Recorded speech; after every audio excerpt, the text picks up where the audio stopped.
everybody.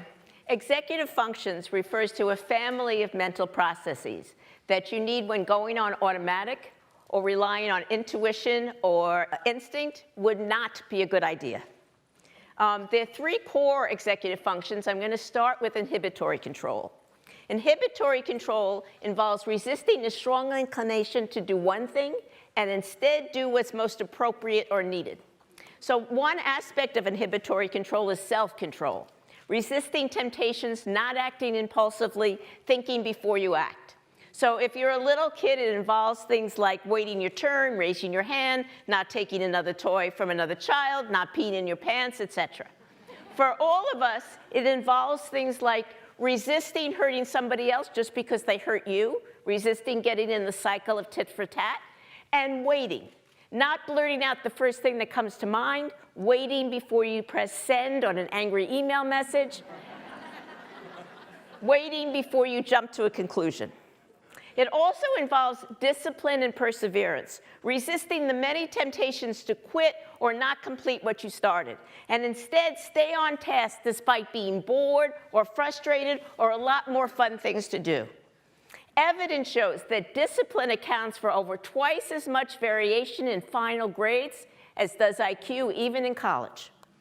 And the third type of inhibitory control is attentional control, being able to concentrate, pay attention, stay focused, even though there are distractions and even though the material might be boring. Children with better inhibitory control, that is children who as little kids were more persistent, had better attention regulation, and were less impulsive, 30 years later as adults, have higher incomes and better jobs, better health, fewer run-ins with the law, and a better quality of life than their peers who as little kids had worse inhibitory control. And that's true controlling for almost every variable under the sun. It's based on a study of 1,000 children born in the same city in the same year, followed for 32 years with a 96% retention rate. I wish I did the study.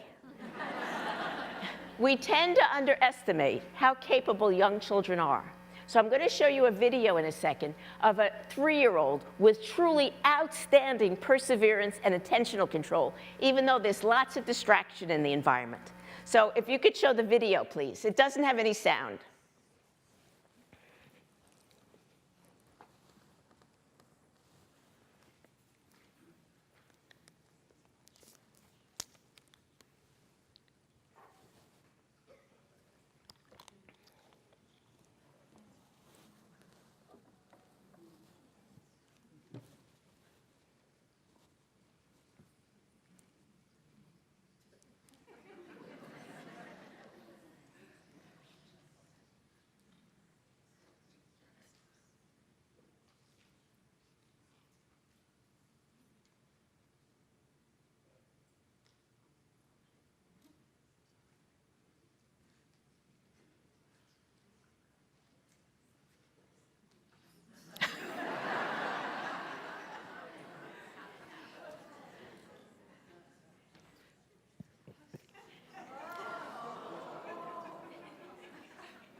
There are many ways we can help children succeed despite weak inhibitory control.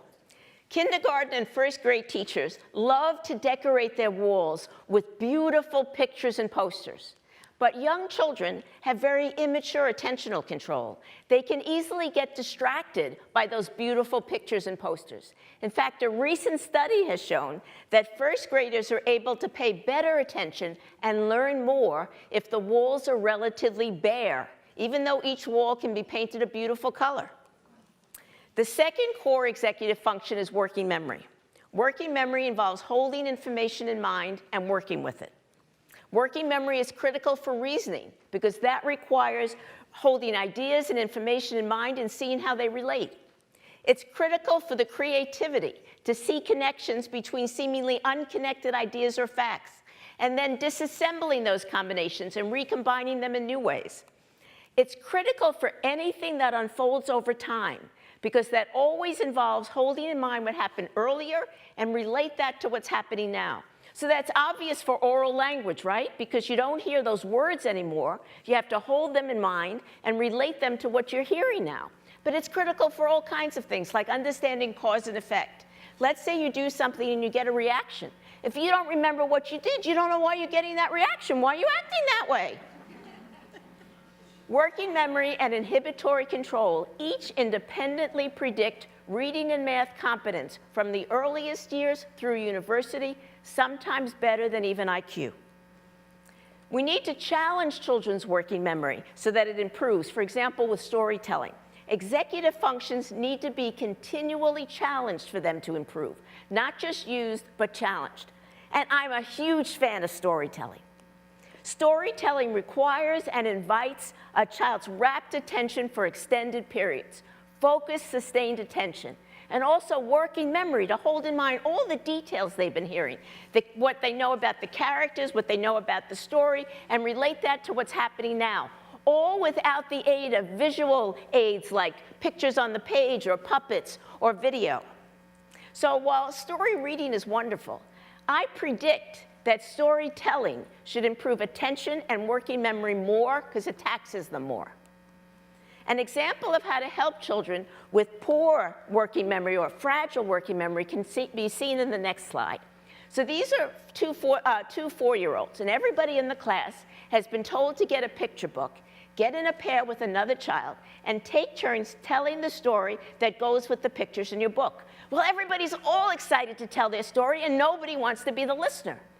So what the teacher does is give one child in each pair an ear. And she explains that ears don't talk, ears listen. And with that concrete reminder, the child's able to listen. Without it, she wouldn't be able to. And after a few months, she doesn't need it anymore because she's internalized it. The third core executive function is cognitive flexibility. That includes the creativity in seeing familiar things in new ways from different perspectives. If one way of solving a problem isn't working, can we conceive of the problem in a totally new way? Can we think outside the box so that we can come up with a completely different way of attacking the problem that nobody has thought of before? And flexibility to take advantage of serendipity, to get around unforeseen problems, even to admit we were wrong when we get more information. Infants are far smarter than we often give them credit for. They're capable of exercising executive functions, reasoning, planning, even creativity, even before their first birthday. Here's an example of a game we play with babies in the lab. We take something the baby really wants and put a transparent box on top of it. You can see the toy through all the sides of the box, but only one side is open. So the first challenge is to inhibit the strong pull to reach through the side you're looking. But that's not enough, because it's not enough to know what's wrong if you don't have some inclination about what might be right. So you need to also bring problem solving to this. And this is very simple problem solving. Here's an 8-month-old who just has the brilliant idea to raise the box. So now she can see through the front and get it. And if I had more time, I could show you how much more brilliant the creative solutions of the 10 and 11-month-olds are. Executive functions depend on prefrontal cortex and the other neural regions with which it's interconnected. Prefrontal cortex takes a very long time to mature, over 20 years. So for example, the blue-violet is about the adult level of maturation. And here you can see at 5 years of age, motor cortex is already pretty mature. Not fully mature, but well on its way. The same thing is true of visual cortex.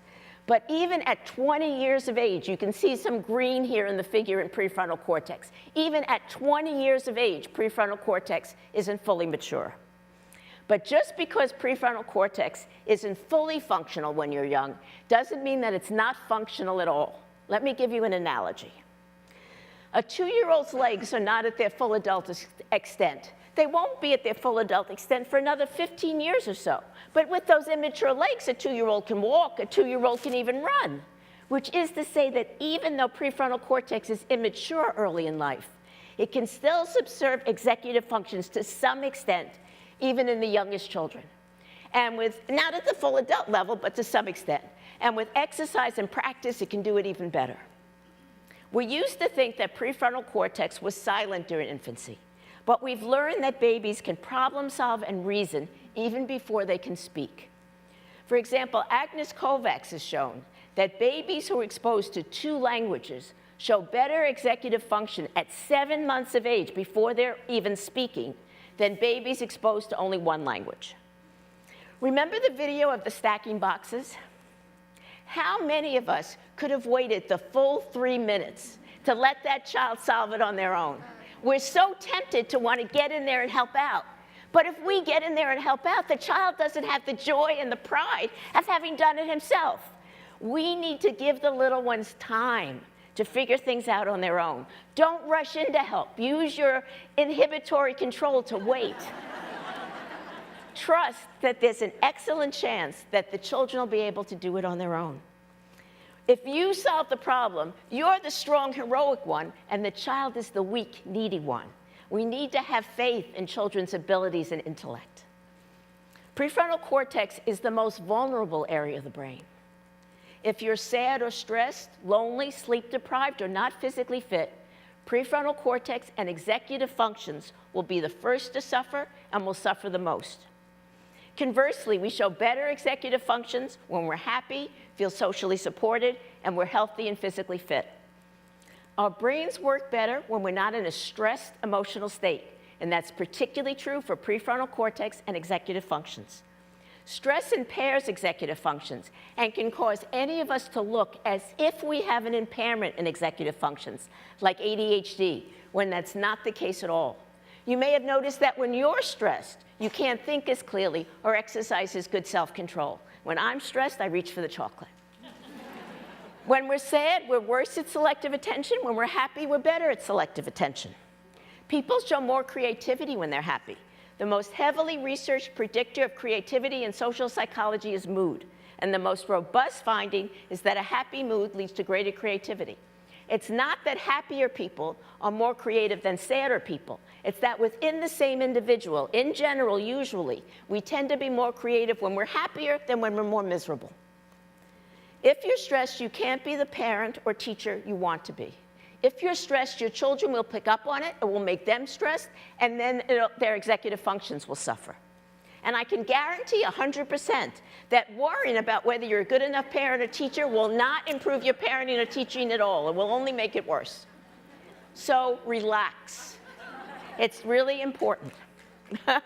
Remember, imperfect is not the same as worthless.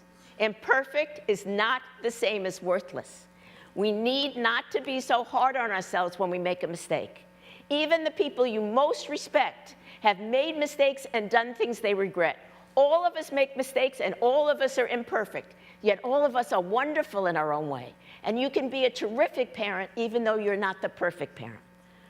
Your humanity is more important than your knowledge or skill or doing the textbook perfect thing. One major source of stress for many children is feeling that they're not smart enough, that they can't learn and they'll never succeed. It's important to communicate loud and clear the faith and expectation that each and every child is going to succeed. When a toddler falls while trying to walk, it would never occur to us to say to the toddler on that day, "You get a D in walking today." It would never occur to us. What do we say? We say, don't worry, I'm sure you're going to be able to do this, right? How different is that from what a child hears in school? What a child hears in school is, you get a D today. Instead of, don't worry, I'm sure you're going to be able to do this. And we together are going to figure out a way to make that happen. Our brains work better when we're not feeling lonely or socially isolated. And that's particularly true for prefrontal cortex and executive functions. We're fundamentally social. We need to belong. We need to fit in and be liked. Children who are lonely or ostracized have more difficulty learning. And it's not just peers. A close relationship with a caring adult can be huge. People who feel lonely or are anticipating feeling lonely show worse executive functions than people who feel or anticipate feeling more socially supported. And we're not just intellects, emotion, and social, we also have bodies. The brain doesn't recognize the same sharp division between cognitive and motor function that we impose in our thinking. The same or substantially overlapping brain systems subserve both cognitive and motor function. For example, an area of the brain called the pre-SMA is important for sequential tasks. And it doesn't matter whether they're sequential motor tasks or sequential cognitive tasks. Motor development and cognitive development appear to be closely intertwined. The different parts of the human being are fundamentally interrelated. Each part, cognitive, spiritual, social, emotional, physical, probably develops best when no part is neglected. And nowhere is the importance of social, emotional, and physical health for cognitive health more evident than with prefrontal cortex and executive functions. If we ignore that a child is stressed, lonely, or not healthy because of poor nutrition, lack of sleep, or lack of exercise, those unmet needs will work against achievement of our academic goals for our children. We need to care about the whole child if we want to improve any aspect. If we focus only on the intellect, we are less likely to succeed. I predict that those activities that will most successfully improve executive functions will not only work on training and improving executive functions directly, but will also indirectly support executive functions by working to reduce things that impair them, like stress, and working to enhance things that support them, like joy. What activities directly train and challenge executive functions and indirectly support them by addressing our social, emotional, and physical needs? Traditional activities that have been around for millennia. For tens of thousands of years, across all cultures, storytelling, dance, art, music, and play have been part of the human condition. People in all cultures made music, sang, danced, did sports, and played games. There are good reasons why those activities have lasted so long and arose everywhere. For example, they address our cognitive needs. If you could start the video. The movement itself is very challenging, and they're constantly changing directions, changing counts. People are doing things at different times. That's a big concept for kids at this age. It's a lot easier to focus, because when you learn to focus on something that's fun, sometimes, if you want to, you can learn to focus on something that's not so fun. They address our social needs. If you could start the video again. The skill within El Sistema that you learn is not your instrument. That's not the primary skill. The primary skill is working together. It's actually using the orchestra as a metaphor for how we work together as a society. Maestro Braille is this famous phrase, the person who can play 3 notes is the teacher to the person who can play 2 notes. When the children dance, their differences disappear, and they all become dancers, an ensemble of dancers. It really teaches you to work with each other, not just an individual, but that they must count on each other, trust each other, be aware of each other, listen to each other. So, what is art cirque? Circus, in fact, is just a pretext to create a circle of trust, and it's a space where people can communicate with each other, an area where you can work on yourself, trust the other, and dream. That's the Inuit near the Arctic Circle. And of course, these activities help develop motor skills, balance, and lung capacity. I don't even think I need a video to show that. And finally, they also help build self-confidence and pride. The last video, please. It meets them in a way that allows them to just move ahead a little at a time.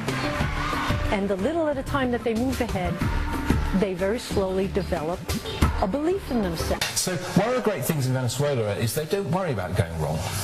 Going wrong for them is just something you do on the way to going right. Last year at the proms, here in the Royal Albert Hall, something amazing happened.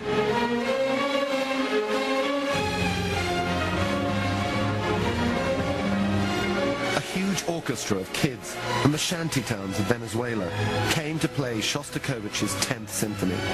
For kids that maybe haven't succeeded in anything else, maybe don't speak very well, don't do math, you see these kids getting better at everything because it gives them that kind of investment in their own identity. As I can do this. We set the bar really high, and you know what? Children come to that place. I mean, you go in there with those expectations, and they rise to them. It's not an audition program. Every child participates, and if they commit, they are guaranteed success. Almost any activity can be the way in, the means for disciplining the mind and enhancing resilience. Many activities not yet studied might well improve executive functions. Back up. Key is that the child really enjoy the activity and really want to do it. So he or she will spend a lot of time at it, pushing him or herself to improve. And I don't care what the activity is, as long as it hits the notes that I mentioned. So we might as well have kids do something that they can put their heart and soul into. Maybe it's caring for an animal. Maybe it's doing something to improve the world or improve their community, doing a service activity. Maybe it's any number of things out in nature. I don't care what it is. What nourishes the human spirit may also be best for executive functions. Perhaps we can learn something from the traditional practices of people across many cultures and thousands of years. The arts, play, and physical activity may be critical for the outcomes we all want for our children. Thank you very much.